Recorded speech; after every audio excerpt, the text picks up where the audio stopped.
Oui, vous savez, on va reprendre la phrase de la mère de Napoléon, pourvu que ça dure.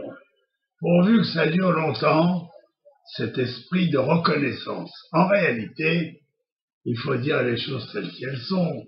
Les rebelles qui combattent Assad, c'est vrai, en général font tous l'éloge d'Israël qui apporte une aide permanente médicale, qui a installé un hôpital de campagne énorme avec tous les éléments pour faire même des interventions très importantes sur les malades.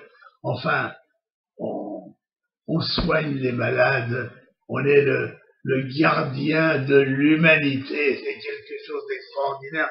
Je suis tellement fier que nous apportions ça, même quelquefois, à des blessés d'Al-Qaïda qui sont nos ennemis, mais Israël n'a pas d'ennemis dans les hôpitaux. Israël soigne tout le monde. Ça, c'est une espèce de don de Dieu qui nous a appris qu'il fallait aider les gens à vivre et à survivre. Alors, bien sûr que je suis très fier que finalement les rebelles syriens nous également donnent un éloge extraordinaire à Israël, et ce qui me permet de poser la question, où sont les gens de la Croix-Rouge internationale? Pourquoi n'ont-ils pas monté également un hôpital de campagne?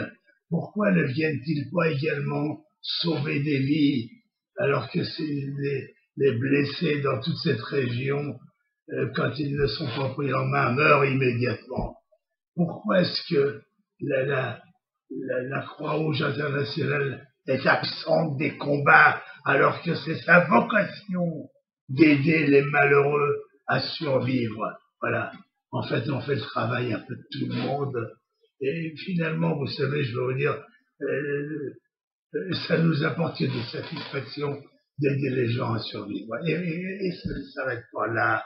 Je vous ai raconté il y a quelques jours, nous installons dans les 6 plus grands hôpitaux d'Israël maintenant des mosquées pour que les Arabes, qui représentent 30% des malades, puissent aller se faire leur prière quand le moment est arrivé, quand ils ont besoin de faire leur prière.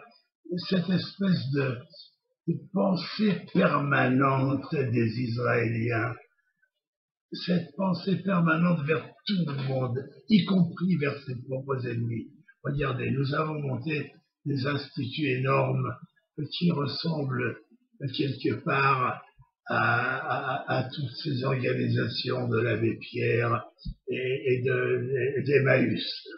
Eh bien, nous avons monté des organisations très sérieuses qui travaillent sur des budgets de dizaines de millions d'euros, et nous donnons des aides alimentaires, et nous avons, moi personnellement, je m'occupe d'une de ces organisations, et nous donnons, écoutez-moi bien, rien que dans notre organisation, qui est une des 20 ou 30 qui travaillent, eh bien nous donnons de l'aide alimentaire à 20 000 personnes tous les mois.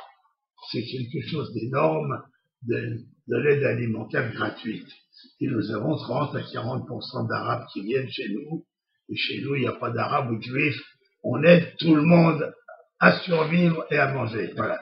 Nous avons des pauvres Juifs et nous avons des pauvres Arabes, et tout est pris en main pour apporter des soins à tout le monde. Alors vous savez, croyez-moi, Israël est devenu quelque part dans la région, avec ses soins médicaux et son aide alimentaire et tout ce qu'elle peut faire, est devenu une espèce de chien de garde de l'humanité.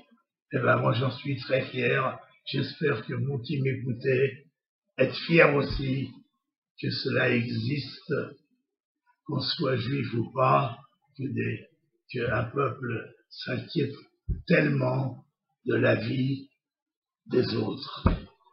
Merci à vous. Dizengoff Center, l'espace commercial le plus vaste et le plus diversifié d'Israël. Dizengoff Center, une destination à ne surtout pas manquer lors de vos prochains séjours à Tel Aviv.